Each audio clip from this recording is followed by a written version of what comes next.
Lisa. Hi, Alex. Hi, everyone. Welcome to the Be Sober podcast 2025. I don't even know what season we're on.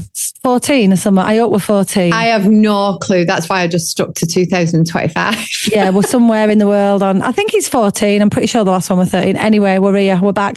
It feels like it's been ages since we've done a podcast. It has been ages since we've done a podcast. Has it? Yeah. It was way before Christmas. We were meant to come back the other week and then... Oh, your sound's a bit funny. Check your wire. It's clicky. Hi. Oh, that's better. I didn't do anything. Nothing changed. Oh, it's definitely changed. It was like, it might have just been at my end. Go on, tell me. We were meant to come back the other week. We were. Well, that's it. But we didn't. Was that my fault? Probably. Yeah, it was. You didn't want to talk. But now we've got 4 minutes before our guests arrived and now you want to talk. Well, I wanted to talk about numbers, Lisa, right? Because I was having a chat with Ruth this morning. Yeah. And like we love 11:11. Yeah, we love it. Yeah, you and me. I mean, our full office stops at 11:11. Well, you've sent that message. So basically, we've now got WhatsApp chats as part of our community for our members, and we've just created a message that's hopefully going to make it a little bit simpler for us to find out who are members and who aren't. Yeah. And you know what time you sent it and pinned it? 11:11. 11:11. It's meant to be. It is meant to be. So do you want me to tell you about what numbers are meant to be? I think you'll love this. I kind of already told you on text message, but basically, cutting a long story short, I've been waiting for a haematology appointment for absolutely ages, like a year. Oh, yeah. Right? So I get this message saying, we've changed your appointment. Good old NHS didn't even know that I had an appointment in the first place. So they send me this code to log into a portal, and the login code is 1146, right? I get in there. The appointment is on the 11th of March at 11 a.m. My dad's date of birth is 11th of the 3rd, 46. Definitely him. You know what, right? I need to say this because Alex messaged me this yesterday, and when she messaged it me, I got goose pimples and I was like, oh my God, like he's always watching over your dad. Oh. What I'm struggling with is you've just tried to tell me as if I've never heard it before, and all I kept thinking was, I can't act like this. I know this story. You're like, I know this story. So I found it so difficult then. And I'm thinking, do I pretend I've not heard it before and then go, oh, wow. So what? So what I knew you'd heard it, but what I need to know people. is that, like, yesterday when you sent it me, honestly, I was like, that is like some good numbers. And I always know. I've dreamt about your dad loads. Like, well, this is why I mentioned Ruth, Lise, because I was talking to her about the whole veil thing that he talked about with you once and the 5 Ps. Yeah. And I was trying to explain the story. And that day that week, you and me together, after you told me about the 5 Ps, we found so many 5 Ps, me, you and your mum. I know, it's so weird. Yeah, even my mum's connected. It's crazy, isn't it? They were in weird places, like on your step of your camper van and stuff like that. Yeah. And I think my mum was camping and I'm sure she got out of her. I'm sure it was her that got out of a van and it was there. Yeah, it was. I couldn't remember the full story. I can't concentrate anymore. Our guest is here, Alex. I'm so sorry. I can see the name. I don't think my ADHD tablets are working today. It must be time of the month, but our guest is there. Do you know what? Do you know what I'm going to do? I'm just going to send her a little message because I've got and tell her that we'll be with her in 1 minute because I've got to tell you a funny story that happened to one of our BFit members. Oh, I don't think I can listen though properly. No, you have. Listen, I'm telling her that 1 minute. There you go. I've just said okay, let me re-collaborate then. Right, you better. Take a deep breath. She's fine. She's not going anywhere. Okay. So, this morning, so the part of the reason that I'm going to this haematology appointment, I'm not going to go into all the detail, but one of the things that led me there is, and one of the symptoms was this heart palpitation that I've had for years, right? There's a lot more to it than that. It's not just the heart palpitation, but we were having a chat then around, you know how when you get perimenopausal, it's quite a common symptom to have palpitations. So this member, I want to say her name. No one knows her surname. Natasha, right? I'm saying it. Natasha, right, said that she's been waking up in the morning with a really strong heart palpitation and really worrying about the fact that she gets this heart palpitation. And then I don't know how long it's been going on for, but she's realised by putting her hand on the wall that it's the heating coming on. The boiler is in like... Oh, bless her. So she hasn't got a heart problem. I actually really get that, weirdly. So weird you've said that, because this morning our heating came on really, really early and I woke up absolutely sweating, and I've just started my HRT again and I'm like, oh my God, what's going on? I was like, Robert, it's so hot. And he was like, Lisa, the heating's on. And that is what it was. So it's really weird that you've said that. So I totally get it, Natasha. I think it was the vibration though of the boiler coming on. Yeah, I get it. Like you can hear it. Yeah. How funny is that? Yeah. Anyway, she's not like having heart problems apparently. It's just the boiler. Oh, well, that's good. That's good. It is good. It is good and it's funny. Right. Okay. Let's Rachel in now. I'm bringing her in. Okay. Now, Rachel, we'll ask her about herself, but she's got a book called Sober Mama. Sober Mama. Here she is. So there. Hi, Rachel. How are you? Good, thank you. You? Yeah, not bad at all. Good. Thanks for coming on. So if it's all right with you, we're going to ask you to do your intro to our listeners and tell us a little bit about your backstory and what you do and a bit about your book. Is that all right? Yeah, of course. Want me to just start? Yeah, we're going for it. We go straight in, Rachel. No messing. I'm Rachael Shepherd. I am a sober coach and I've written my first book, Sober Mama, which has been out since the 19th of December. It's basically a memoir, lots of horrible stories in there. And what I really wanted to do was to give like a timeline of what happens when you quit drinking. Because when I first quit, it's just over 3 years ago, I researched everything I could get my hands on. And I found loads of great information, but it was all in different places. And, like for instance, on one site, I might find something about how you get nightmares in early sobriety and another about dopamine, but I couldn't find one source where it was all together. And I just wanted somebody to tell me what I was going to go through at each stage, how to get through each stage. And I just couldn't find the information. So I basically decided to write it myself. To do it yourself, why not? Do you talk in the book a little bit about what brought you to sobriety, or is it more from getting sober onwards? Both, really. Yeah. I started drinking when I was really young. I grew up in the north and everyone in my friendship circle started going out really early. We were sort of, 90s. Spice Girl obsessed female. Sounds like us. You might have one of our mates, I've just seen this, that it says that you started drinking when you were 14. So Alex and I, exactly the same, and in the north. So we definitely get the park drinking, the ladettes, the white lightning. It was in our early teens, which still makes me go. Same with I started on hooch and then. I can't handle the taste of anything peach now because I used to do shots of peach schnapps and it's just awful stuff. Peach schnapps, hooch, castaways, blastaways, Tango cider, you name it. We'd done the range probably by our 14th birthday, we'd tasted them all.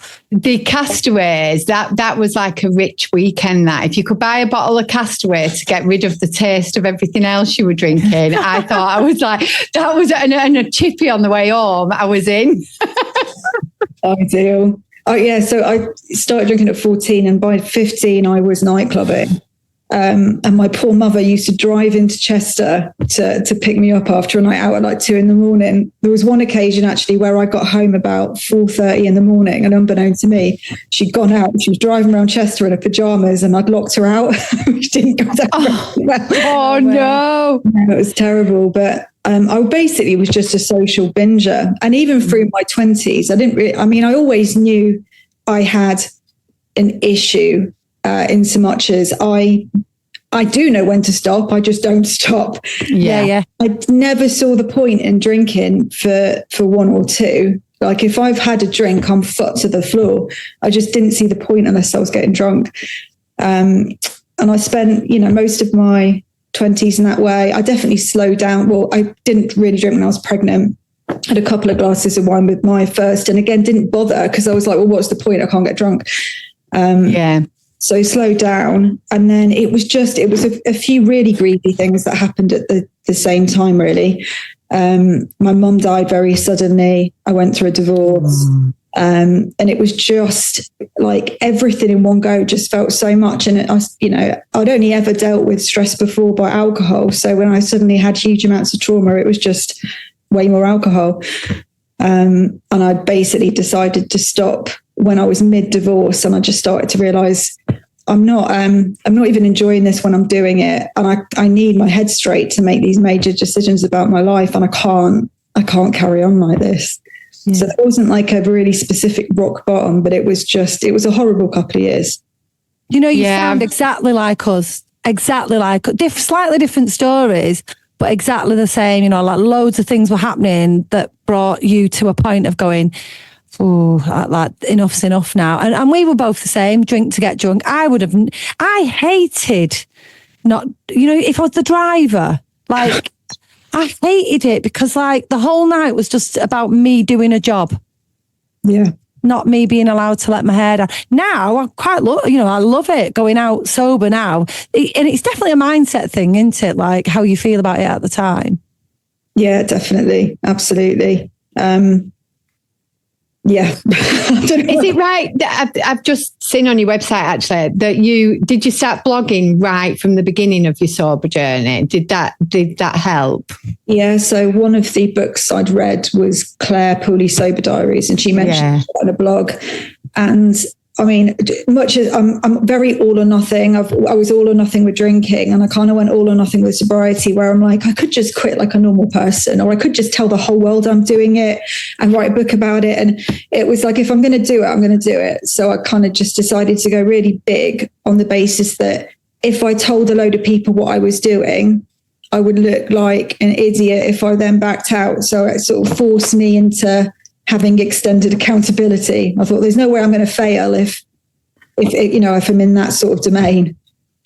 So did you think right from the beginning, this is going to be a forever thing? Like from when you decided, that's it, I'm going to stop drinking and it's going to be forever? Yeah. I think because I'd not tried to quit before, but I tried to moderate many times over the years to know that it was always going to be elusive for me. It was never going to be something that I could achieve. So I already knew that. And I listened to an alcohol awareness talk when I was about 25 years old. And even then I remember panicking and thinking, one day I'm going to have to quit. It was always in the back of my head. And I can remember this guy who's given the talk basically saying, you can't quit when you start getting symptoms of liver cirrhosis, because at that point it's too late. Your liver can't tell you when it's knackered because it's got no nerve endings. And I've spent, the next sort of 20 years thinking my liver's probably going to spontaneously combust. Like there's no way anyone That's not funny. I'm so sorry, but these words. It is. And I'm so visual. I saw it. I saw it happening. It's awful. And then weirdly, after I'd got sober, I read Matthew Perry's memoir, and he died the week after I read it. And it was so ironic because when I was reading it, I was thinking, even after that amount of time sober, I was thinking, I wasn't that bad at all, was I? It really wasn't that bad. Maybe I would be all right. God, this guy's still alive, and look at the state, he was in, because what he was putting his body through. I remember saying to my partner a week before he died, I don't know how this guy is still standing, genuinely. Yeah. It didn't that. And it was so terribly sad. Yeah. But yeah, even now, if I read about someone's horror stories, I think, oh yeah, well, I was never that bad. I'm sure by now, but the reality is I've got no idea what lasting damage I've done. Can I just ask you then about because it's fascinating that you knew it was going to be a forever thing, like right from day one. Because we didn't, did we? No, definitely no. If somebody had said that, it might have really scared me into thinking, oh my God, I can't do it forever. So what do you think the difference was like what helped you come to that decision, and how did you deal with that? Because it must have been quite scary. Like you've said ages ago, you thought, oh my God, I might have to quit one day, and saw it as quite a negative thing. So what was the turnaround? What's kind of made you make that decision?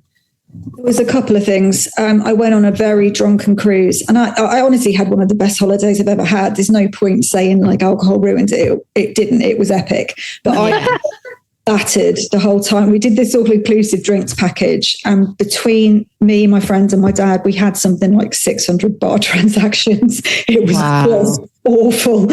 And I was waking up anxious in the night. And on one morning, I had a panic attack on the cruise deck, which was easily resolved with a mimosa. But I knew it was withdrawal, and I was thinking, this is affecting me in the mornings now. I really want that morning drink. Obviously, it was acceptable because I was on holiday. But yeah, that was a real moment for me, that I'm suffering physical withdrawal now. And that scared me.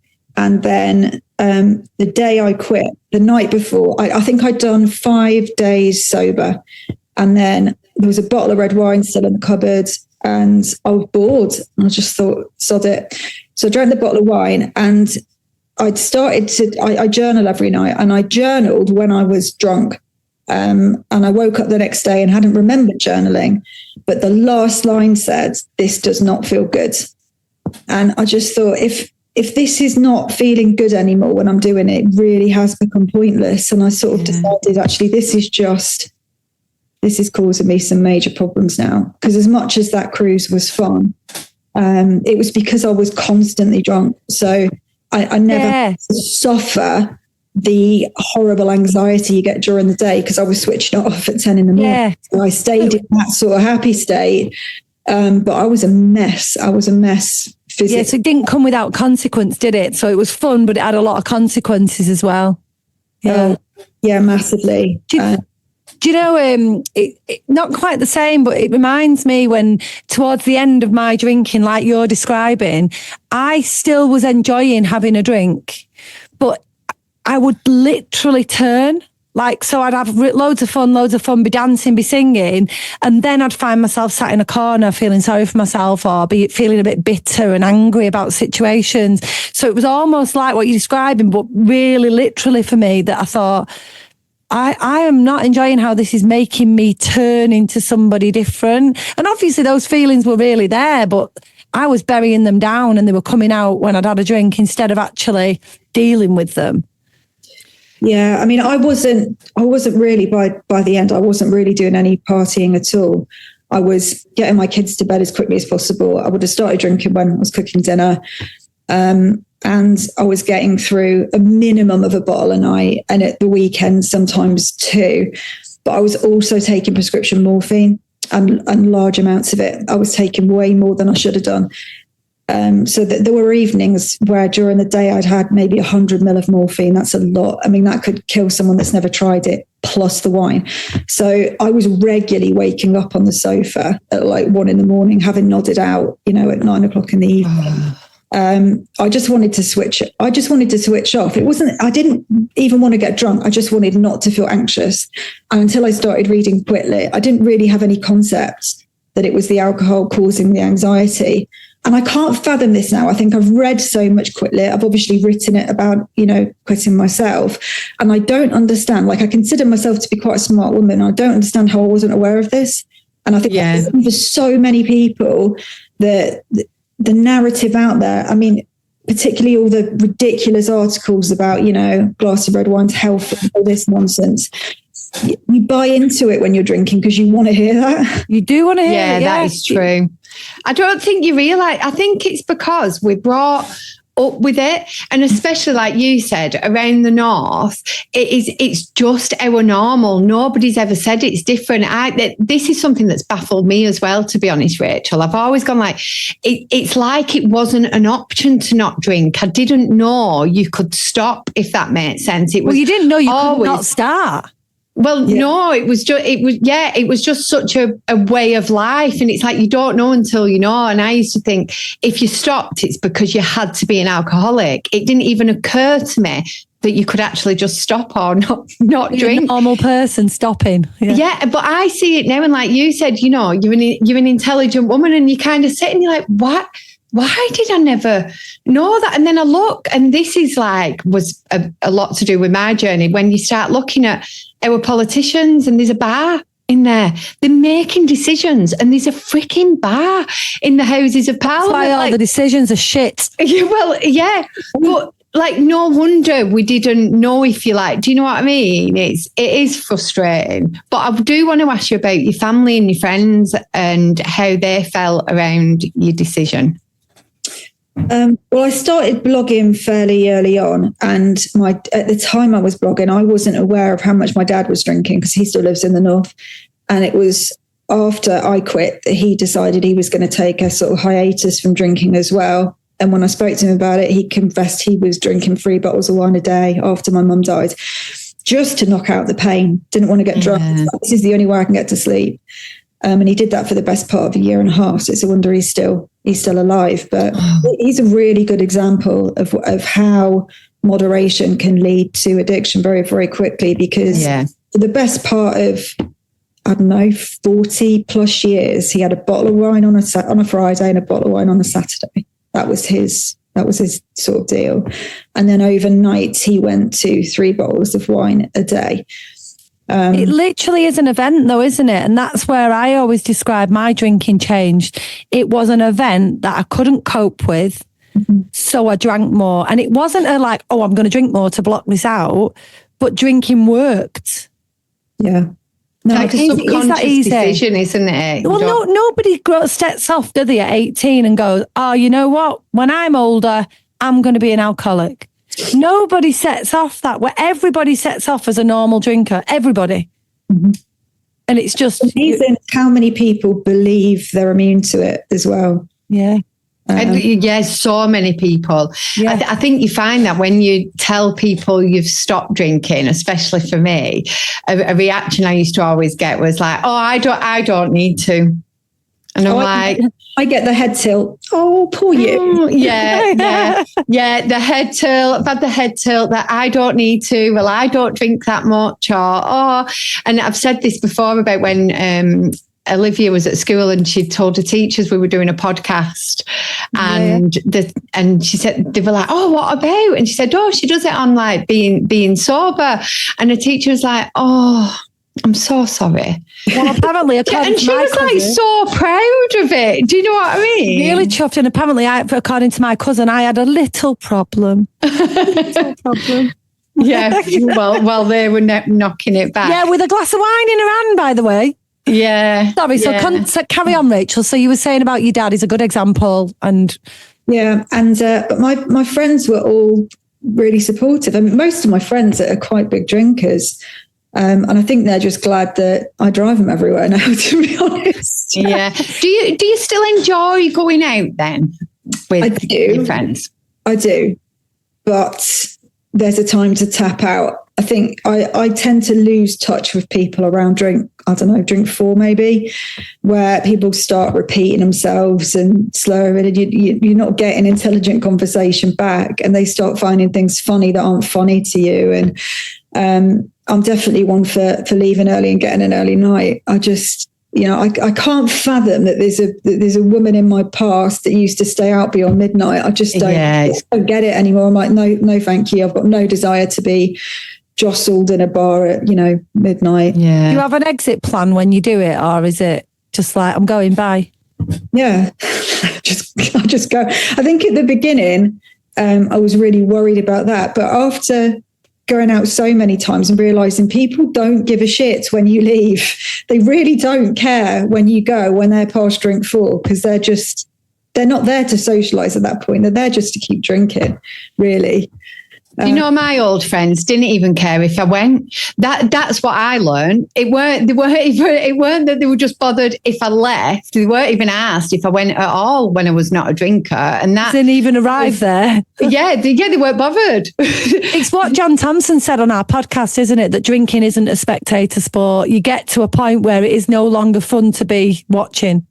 Yeah, definitely. Do you want to be with them though, Lisa? Would you want to even be with them? No, I was just going to say something that I've learned massively about myself, and it's taken quite a long time of sobriety actually, and it's why I wanted to ask if you enjoyed going out, because I actually don't enjoy going out. Like, it just does nothing for me. Do you know what I mean? I don't really enjoy being in pubs but I've learned a lot more about myself in the last 6.5 years. I think ADHD has got a lot to do with it. I think the reason I drank so much was because I was so socially awkward and anxious, and I didn't actually want to be there. So for me to be in a pub or a bar, I have to be drunk, because otherwise it's unenjoyable for me. I just don't enjoy it at all. You know what I think about that though is you're nearly 7 years now. You'll be 7 years this year. I'll be 6 years this year. And I do think that over time it changes, because I remember, Rachel, right at the beginning, me and Lisa went out. So she'd have been about just over a year sober. I remember not even wanting to go then, to be honest. Yeah, well, but for me, I wanted to still be a party animal. I wanted to go out. I wanted to dance. I wanted to do everything minus the drink. And I went on like that for a while. And I thought I did enjoy that. Even Power Ballad Night, which you thought was awful. Oh, I hated it. I really loved it. But I've realised now, but it's taken me a lot longer, that actually it's not that important to me. One thing I do get now, so I'll be driving along, usually in the summer with my music on, and all of a sudden I'll go, ooh, I'd love to be out having a drink now. And it's not that. I want to be the carefree person that was dancing, and it's not actually the drink I crave. It's that let your hair down that I crave now. Yeah. I mean, I sort of have tried to convince myself and that I don't miss it at all. But I think if I really dig deep, yes, I do miss the drama and the chaos that comes with, I don't know, feeling like you're being naughty or rebellion. I don't know what it is. Maybe the rebellious. Yeah, and to suddenly be this person that doesn't do that. It is very, very strange. I get that. You know, people kind of Dublin photos, Lisa, you shared in the members group. I know, but I'm wondering, I think I kind of get what you're saying. It's it's been such a big part of your identity. Yeah. And you probably had quite a rebellious nature as a teenager. If you're drinking quite young as well, you're kind of known as a bit of a rebel, if you like. So I get that.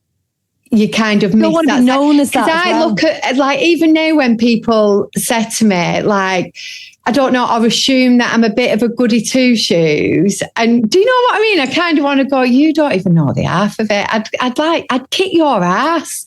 I'd bring you under the table. I would bring you under the table, mate. There is an element of that. Lisa shared some photos. People sometimes, my family or whatever, somebody's really rude to me, and I just come out with my old rebellious self, and I'm like, who are you talking to? I'll knock you out.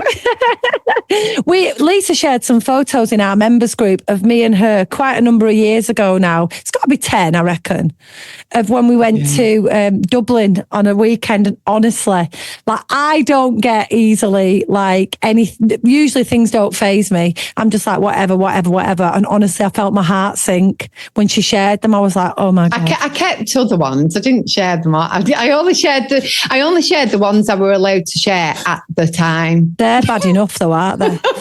They are bad enough. They're bad enough. And it's and honestly, my heart fell. I thought, and it brought all these memories back of just how out of control the pair of us were together. Do you know what I found really interesting about it, actually, is because we were always very different drinkers, me and Alec. We always went out together and you were very much more, I think, kind of out there than I was. I'm a natural introvert. Yeah, but you liked me being an extrovert. Yeah, because it took the attention away. So it was really good to go out with Alex, because I'd kind of push her forward, if you like.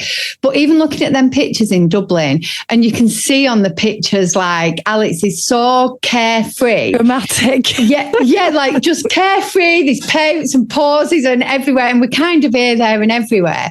But for me, I can see me gritted behind I can see me gritting my teeth behind the smile, and I'm awkward.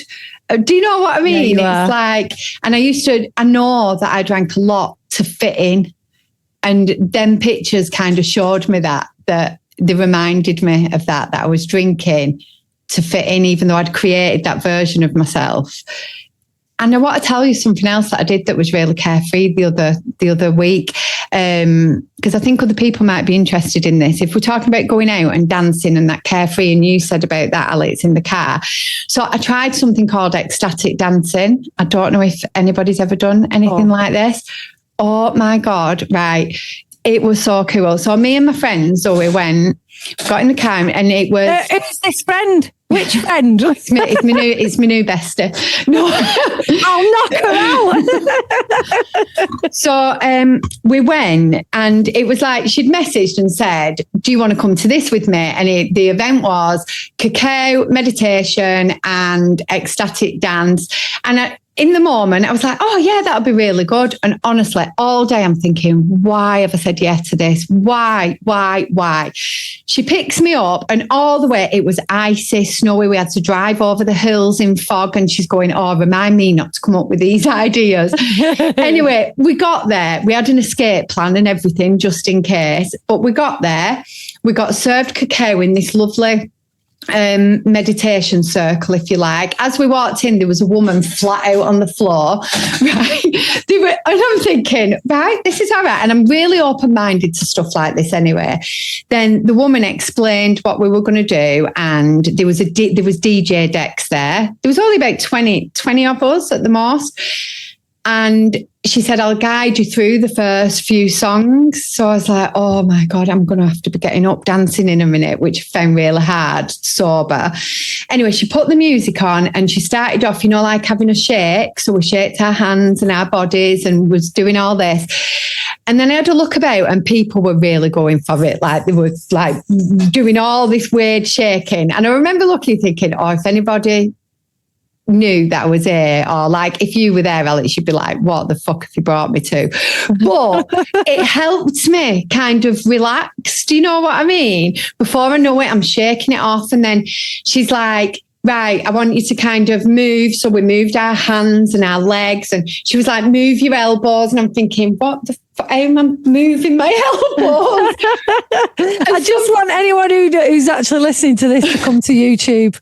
Just watch Lisa on YouTube now. It's ridiculous. Come on. She's going, and then she said something, and she was like, I just want you to imagine that the full room is a white canvas and you are the paintbrush. And I was like, oh my God. So I'm like, honestly, I got into this floor, and you can close your eyes, you're in your own space, and you're looking around, and people were well going for it. So again, you're like, oh, you know what? You can just do whatever you want. And then I'd catch Zoe, and we'd kind of give each other a little smile. And there was a guy going round like this. It was just the weirdest. Honestly, people would have thought you were in like a crazy house. I got really into it, and I got to tell you, it was the most, we came out, me and Zoe, and we was like, I just felt free, like the most freedom I've ever felt since I've stopped drinking. Nobody gave a shit what I was doing. Everybody was so zoned out and in their own space. Was it a sober event, or was some of them tripping? That's what it felt like. I felt like I'd had drugs, but like the best drugs ever. Honestly, this is like, there were one part, she was saying, you can sit down if you want. And you know what? I remember going over, sitting down on this sofa, and everybody's like doing these really crazy dances. There was oracle cards you could go and have a look at and stuff. And I sat down and I thought, this is well cool. Everybody was in their own zone. Nobody was saying, are you all right? Do you want a drink? Do you need to get up? Like there was no pressure from anybody. And that's all I could say. It just felt so freeing and amazing. And when we walked out to the car afterwards, they ended it with a sound bath. So you all got a mat out and just lay there, which was absolutely gorgeous. We got in the car and we were like, wow. We were like, look at the moon, look at the sky. We felt honestly like we'd been on something, but it wasn't. It was just the energy and the cacao probably. And I felt like I'd had a full night out and a nap and drove on. Just thought I'd share that with you guys. So if you ever see anything with ecstatic dancing, go and try it. Oh, I couldn't do it, honestly. You've done an amazing job of selling it, but it sounds bloody awful. Why would that be awful? What would rather go to a power ballad night with a load of people pissed out of their heads, walking ambulance? There was a walking ambulance at that. Oh yeah, I forgot about the walking ambulance. Me and Lisa were going. She literally had a high vis vest saying walking ambulance. That. It was true. It was true. That is true. Because it got to the point where me and Lisa were pretending we had a siren on our head, and every time somebody fell over, we would go, woo, woo, the walking ambulance is coming. It really was just like Night of the Living Dead. I would rather go to something like organised like that sober. But honestly, I can't imagine, I don't know about you, Rachel, I can't imagine being able to let go to that degree. No, and I did let go massively when I was drinking. And I think that's why that's interesting. So for you, it might remind you of that. I think it's... that's one of the reasons I think sometimes you get that, well, for me, get those sort of pangs of sadness, because I miss that, the ability to be able to... Rachel, you've got to go then. You have got to try something like that. It was the nearest. That's the only way I could explain it. It was like when I used to go out, and that is the only thing I've ever missed about not drinking, is the ability to switch off and just not care what other people think. So it was a journey of, oh my God. And honestly, it was done that well. And the people around were that batshit crazy as well. Like they were... And I mean, there were people rolling around on the floor. Like, it was amazing. And when you see other people doing that and so lost in themselves, it somehow gives that ability for you to let go. And the last time I ever felt like that, I would have been absolutely smashed. So that's why I loved it so much. And I think it's taken me nearly 7 years to do something like that. But honestly, I'd highly recommend it. Oh, it obviously really worked for you, if nothing else. I think for me, like as much as I do miss the being able to switch off, I think I don't miss it because that is always going to be a game of Russian roulette, where you never know where you're going to get fun and chaos or drama and disaster and chaos. But you're not going to get drama and disaster ever in an organised sober event, though. No, exactly. So there's a huge safety in that. I've actually got my book launch on Friday night in London, and it's basically just close friends and family all getting together with people from the publishers. So we're starting in a sober bar in Covent Garden, and then invariably we'll go to a normal bar because I'm the only one there that doesn't drink. But it'll be for me, like that night out. I'm staying in London as well, so I'll be out for the whole evening. But the whole thing of that, I'm just excited to get all the people I love in the same room together. I've never had that where I can get everybody, I'm so excited for it. And I would have never have been excited about a night out not drinking before. I would have just thought, no, that's completely spoiled it. I get that. Yeah. I get that. What do they think about your book? Who, my friends? Friends and family. I mean, they've been really lovely about it, but I think they're quite biased.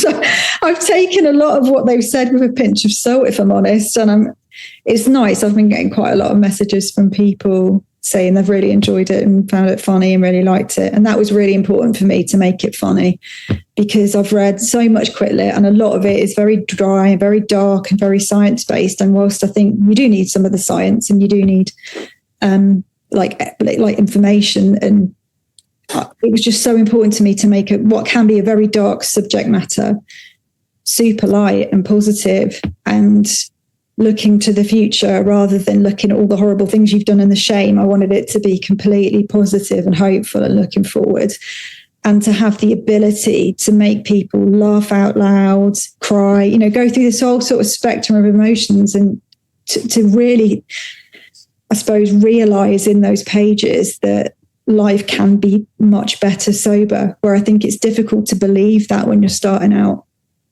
I think so. Yeah, I agree. I think when you first start, I talked about similar. My journaling or blogging or whatever didn't last very long because I got bored very quickly. Hence the reason I don't have a book and probably never will have. But I remember in that first week that I was writing down how I felt about stopping drinking, And I think I phoned Lisa and told her this. It's like when you get a new red car and then every car you see is red.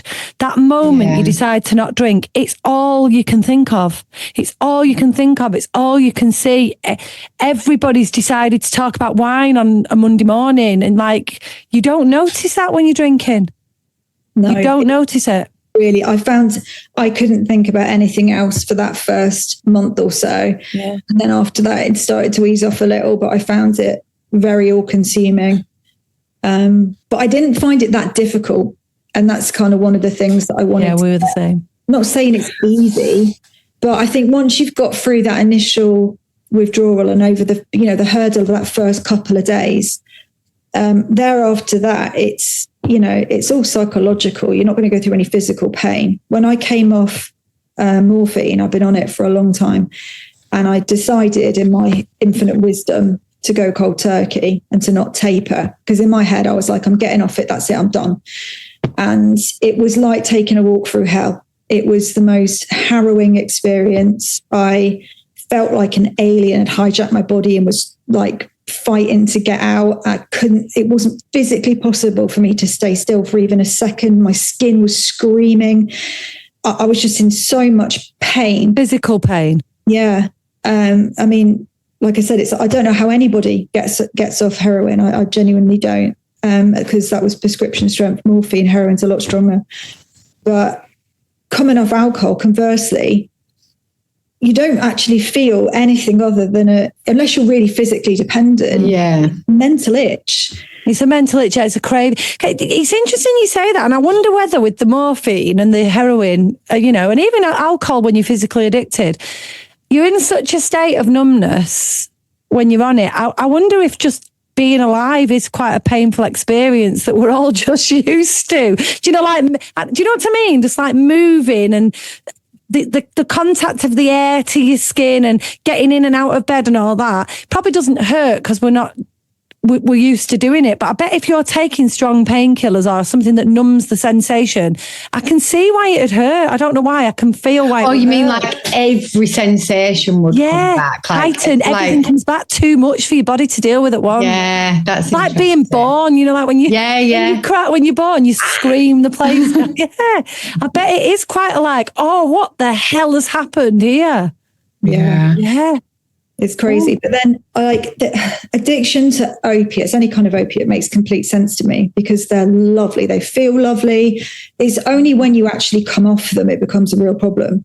There's not many downsides while you're taking them. You feel great. When I was on opiates, I behaved better because I basically didn't do all the crazy things you do when you're drunk. When you're on opiates, you become nicer. You feel like that sort of lovey hormone and oxytocin coming through. Whereas with alcohol, it kind of ruins your life while you're doing it.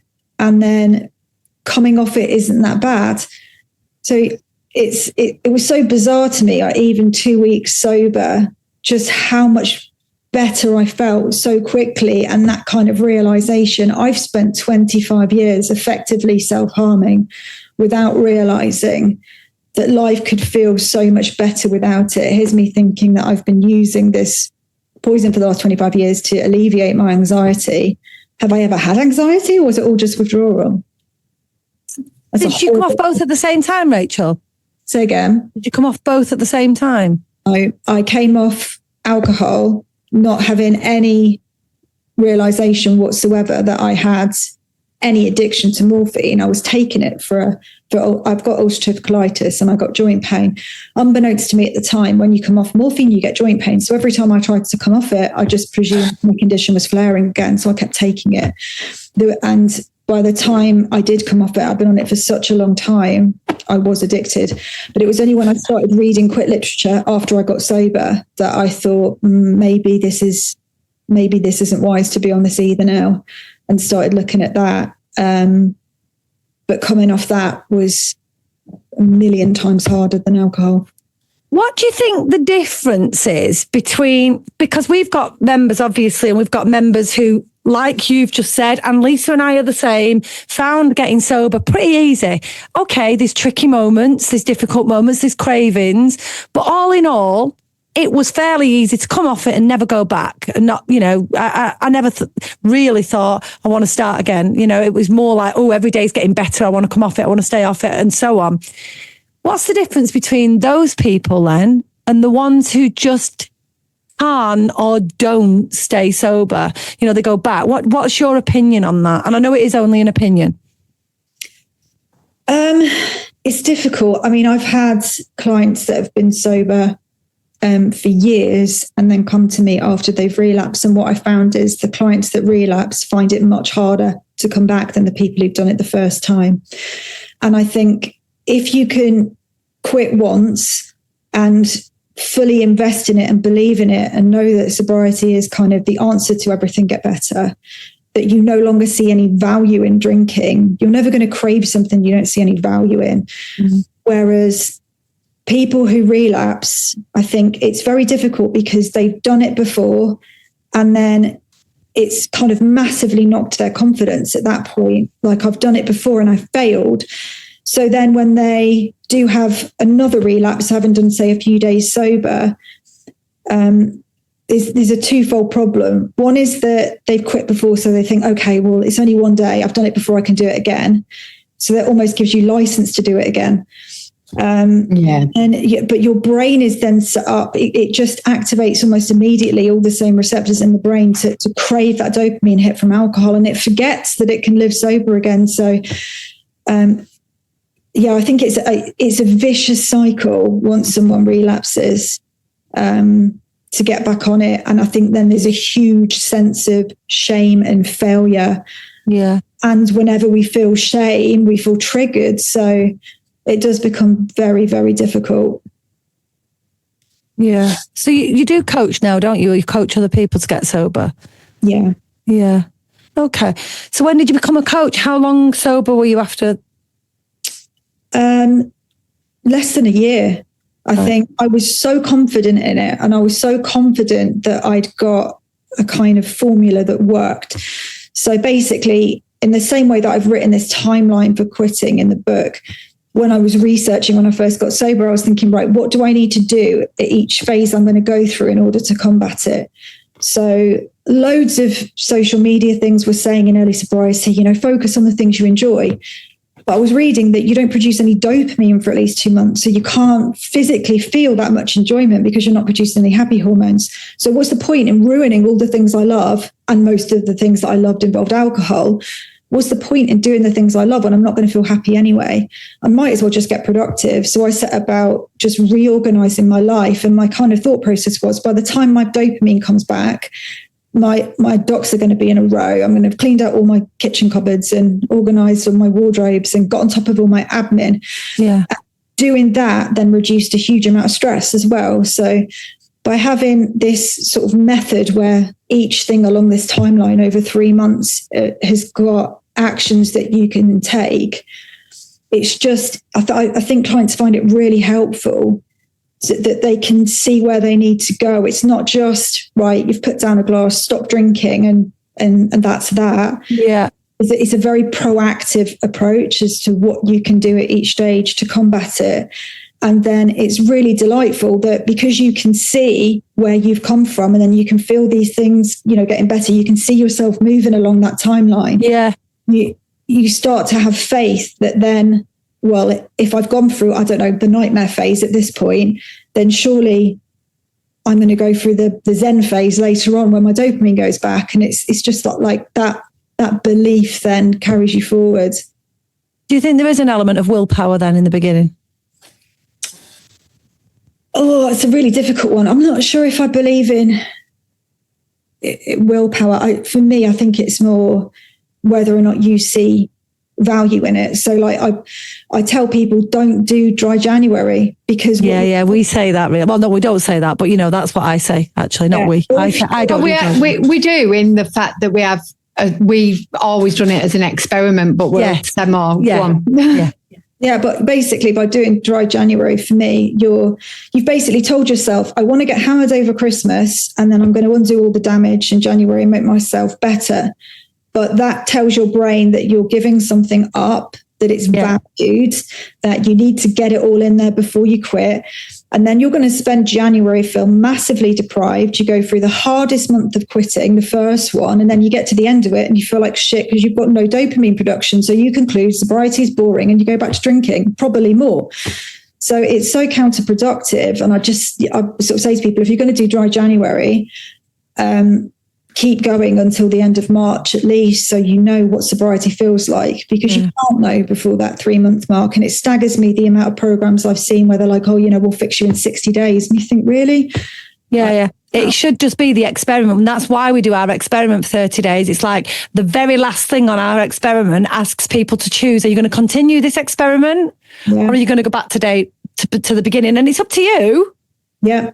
Yeah, but that is it. Yeah. It's sort of just letting people know that it's quite a long slog. I expected that the only symptoms I were going to have were going to be in that withdrawal period in the first 1 to 2 weeks. I was convinced that was it. And beyond that, it was all mental. I had no idea how long it would take my body to recover. Like that first 6 weeks, I was napping more than a newborn baby. You do go through a nappy phase. You're not nappies like pooey nappies, but napping. Yeah, you do. Wiped out, like zero energy. And that in itself, if you don't know that's a symptom, you can feel really deflated, and that it can feel like depression. So I think just understanding what your body's going to go through allows you to be able to combat it. And without that knowledge, I think you are focused on relying on willpower rather than focused on what that journey is going to look like. And, much like when we drink, there's a textbook pattern. You drink, you lose your inhibitions, your speech starts slurring, you lose your fine motor coordination, you eventually lose major motor coordination, you vomit, you black out. It can kill you if you, end up with alcohol poisoning. That's a predictable series of events. And so common sense should dictate when you come off it, there's going to be another textbook in the reverse. It's just very, very long. And once people know that, it's a lot easier to say, get to the end of 90 days and I'll make my decision then. I decided I was going to quit for good straight away. But I think for a lot of people, forever is just too much, too big, too frightening. Whereas if you can just say, at least in 90 days, I'll know what sobriety feels like and I can make a decision about that. And I've never met anyone that's got to 90 days and said, oh, this is so much worse than drinking. I've never. I agree. It's like having a plan, isn't it? It's like the map. It's the map to see. I think you're right. If you can map out, you're going to feel like this about now. You're going to feel like this about now. You can have a plan to overcome it. And I do think, it's all the P's, isn't it? About, what is it? Piss poor preparation, something or other. Anyway, it leads to failure, doesn't it? Basically. Yeah. I think it just really helps people to have hope of what's going to be at the end of this kind of gritty tunnel you've got to crawl through. Because at the beginning, you're kind of hands and knees in the dirt, the tunnel's black, and you don't know that there's light at the end of it. You kind of have to trust the people that have been there before to say it is. We're at the other side, come join us. Just look at like sober group, like any sober group, find a comment from day 0 of someone saying, I'm delighted to be back here. It doesn't exist. Yeah. Find someone at day 90 who says, do you know what? I much prefer drinking to being sober. It's rare. And when you do get people who have said, oh, I'm sick of sobriety, when they do go back to day 0, they still regret it. So and I think often you regret sobriety after 90 days because actually you've not really changed your life then at that point. Because if you don't take action to make changes in those 90 days in terms of the activities you do and things you explore, I do think there's a next step of failure after 90 days. You need to evolve, really, don't you? I agree. There's people that have done like the year challenge and they see it. The word challenge for me, like I'm quite against it for when people stop drinking, because it doesn't have to be a challenge. It can be amazing and it is going to be different. But yeah, I've known people do 12 months and literally go out on the first day after 12 months and get pissed.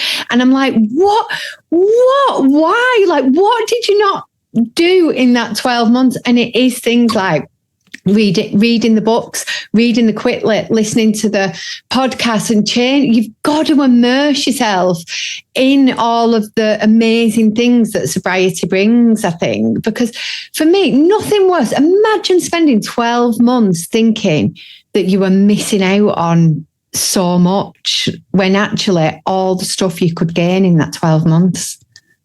It is absolutely bizarre, isn't it? Yeah. Shall we end it on a little bit about what you can gain and what you love about being sober? I think that'd be really nice to kind of... And also where people can find you and buy your book, Rachael.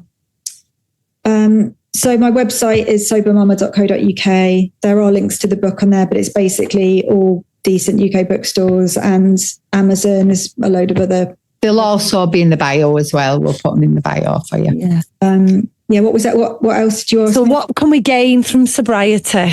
Yeah. What do you love about it? What's been your favourite thing? I think discovery about what I want out of life. I signed up to work with a therapist. I paid to work with a therapist when I got sober. And I can remember her asking me, what do you want from your life? And I couldn't answer. I had no idea who I was, what I wanted. I'd spent so long as wife and mother, I didn't know who Rachael was.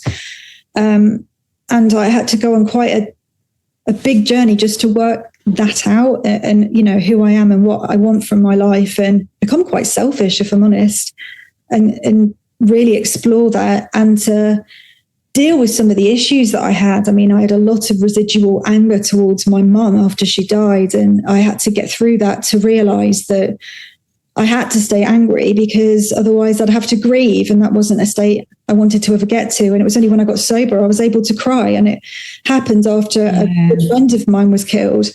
And I was only about 6 weeks sober at that point, 5 or 6 weeks sober. And I was able to cry for her, and then able to cry about my mother. And it was just amazing to me that all of these emotions that I've been suppressing for years and years, and then being able to navigate those. And I found it with a lot of clients that they tell me the problems they've got when they come to me are never the problems they find out they've got when they're sober. Never. It's so true. The thing is never the thing. The thing's never the thing. Yeah, exactly that, Liz. You're burying the thing, and you don't realise what the thing is because you're burying it. But really interestingly, I reckon 80% of the people I've worked with are unhappy in their marriage, and they're drinking to stay. Basically, I need to drink to tolerate this, because to leave makes me a bad mom, and all of that. I'm writing a book on single mothers and why there's such a huge stigma of that, and how to navigate getting divorced at the moment. Brilliant. It's such a minefield, but I really had to work hard on who I am and what I want and why I want it, and what do I enjoy doing, because all my activities I enjoyed were alcohol related. So I totally turn my nose up at things like jigsaws and paint by numbers, and I've currently got a jigsaw over there and a paint by numbers in the corner, because they're actually quite fun. And until you try these things, you don't know. But yeah, I think the self-discovery and actually probably becoming an adult for the first time in my 40s, if I'm honest. Yeah. It's so weird. I literally did a paint by numbers on Sunday. I did a TikTok about it. And I was like, if anybody had told me I'd be doing a paint by numbers, to be honest, the numbers got too... Yeah, I'd be like, no. And I literally sat on Sunday doing it. I bogged it off because the numbers were too little, to be honest, and I couldn't see them. And I thought, I am not getting a magnifying glass. All I have to do these paint by numbers. It's not paint by numbers, but the same sort of thing. I think the things you rediscover or discover, I agree, Rachael, that is the best thing. We've talked about it millions of times, but I've returned to playing the organ, and now I've got a job playing the church organ. And I know that sounds like my husband jokes, and he goes, my husband jokes, right? And he goes, oh, I swear to God, like, you literally conned me. I met a wild party animal, sexy, really hot woman, and I've got a fecking sober church organist. That's hilarious. He says, I reckon you could be done for this. You probably could. Yeah, there's like a 13-year age gap between us as well, so he's really seeing it, I reckon. Yeah, I bet he never thought that. This sexy older woman, now she's there at church every Sunday. Church organ going, ooh, should we go out for tea and toast, darling? Oh, that's funny. I've discovered a love for I'd never done an escape room before I quit drinking, and I've started doing escape rooms. I went to Budapest a little while ago and just did them back to back. The ones in this country are all right, but the ones in Budapest are like next level set design. It's like being in a movie, and you sort of zone out. And I get quite angry when it's so funny because you take it so seriously. Well, I do anyway. I'm like ultra competitive, but ends up getting very angry when I can't solve the clues. But they're brilliant. I love them. So good. Let me tell you about Lisa and escape rooms, Rachel, because this is funny, right? So when I first realised that I didn't really know Lisa at all, because I'm always like, oh, you'll love this person. And she's like, when she's met them, she's like, no, they're not my kind of person. And I'm like, oh, you'll love this activity. And she's like, no, I don't like that at all. Anyway, I once said to her, should we do an escape room? Should we do an escape room? She went, why? We're already out. I struggle with stuff like that. I don't like it. Frustrates me. Like, but it's like a sick sort of fun. Yeah, I like it. But she's like, why? We're already out. Why would you want to go in there and do maths? Do you know what it is?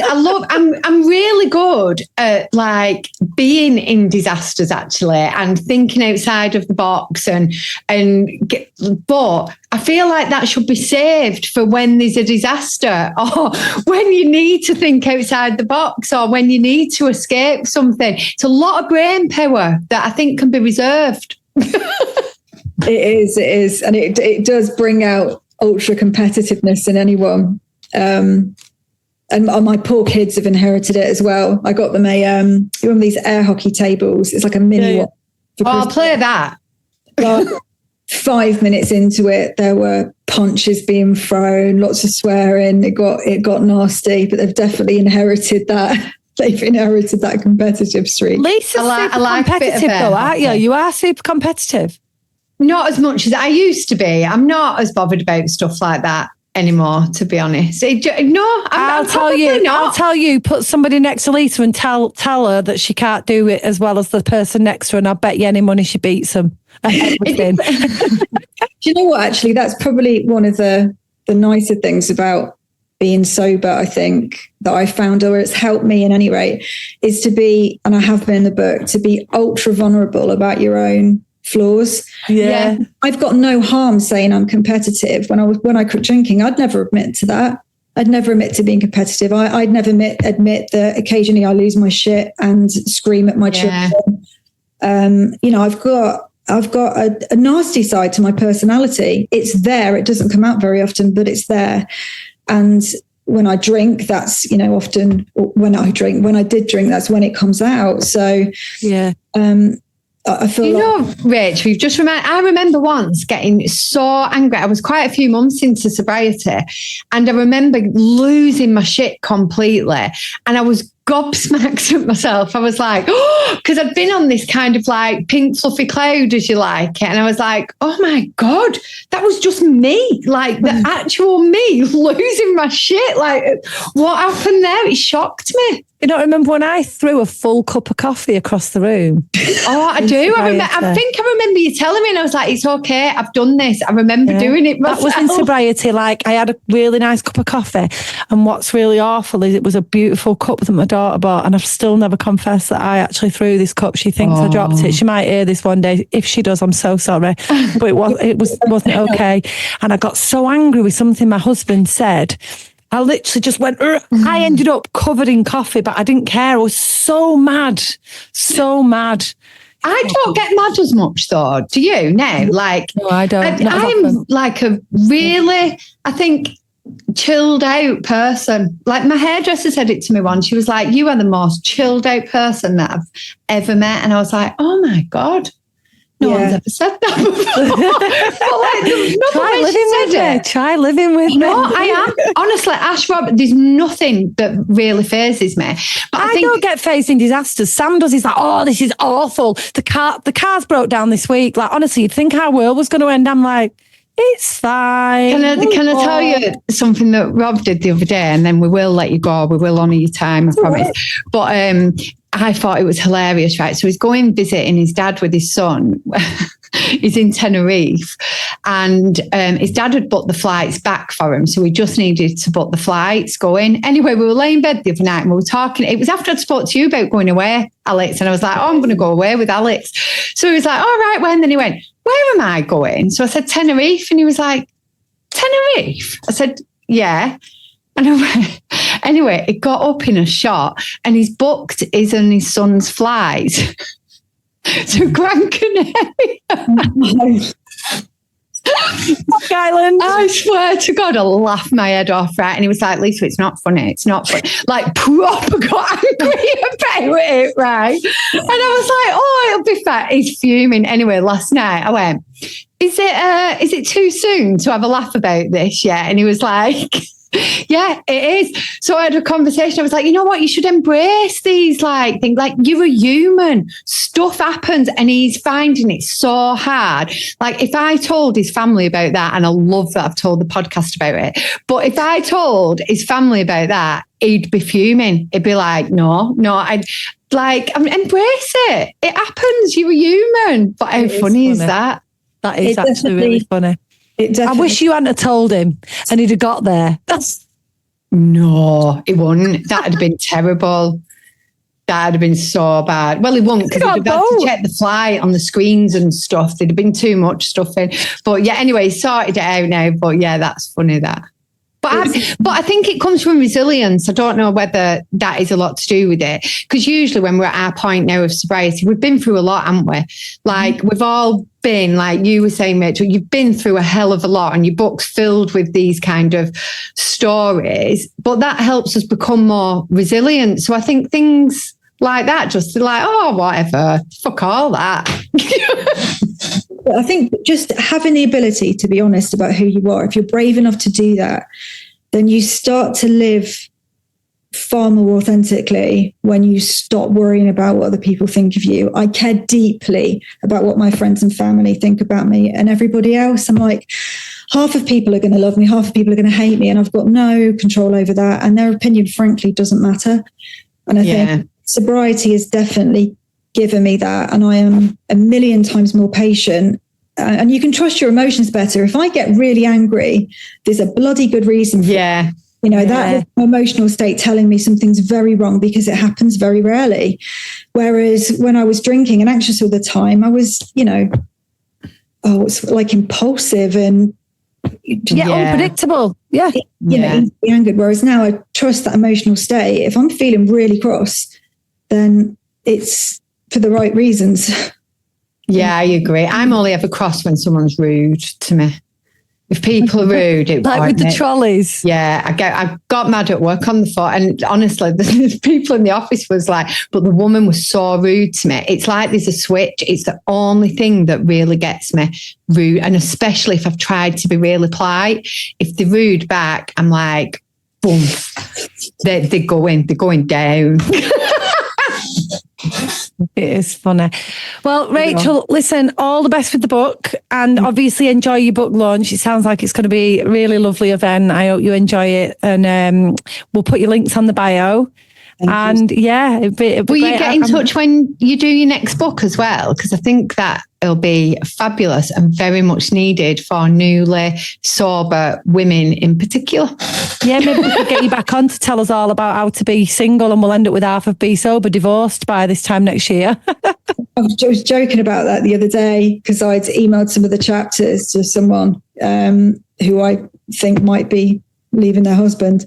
And it's interesting how those stories already start to resonate. The sample's going off to my editor at some point in the next week. So if I get a yes from them, then it'll be how to navigate. Yeah, I think I'm hoping that it's a big yes then, because I do think we kind of, I shouldn't really say this, but you can spot it, can't you, Alex? Sometimes, like, you'll kind of go, oh, they won't be with them in a few months. Like, you just know. We honestly could have like our own little betting game going on. We don't, by the way, just for anyone listening, but we could. Yeah, you could tell. But no, it's been really lovely to meet you. So good luck with the book and the next one. Thank you so much for having me. Oh, it's been great. It's been good fun. Really, really nice to meet you. And you as well. See you later. Take care, guys. Bye. Bye. Thank you for tuning into our podcast. We really do appreciate your support. So to stay updated with our latest episodes, be sure to follow or subscribe to our channel. And don't forget to share the Be Sober love with your friends, helping us reach even more people. If you're interested in learning more about the impactful work we do, or you want to become part of our incredible Be Sober community, visit our website at besoberofficial.com. There you'll find all the information you need and discover how you can get involved. We look forward to welcoming you into our community of change makers. Until next time, be brave, be kind, and be sober!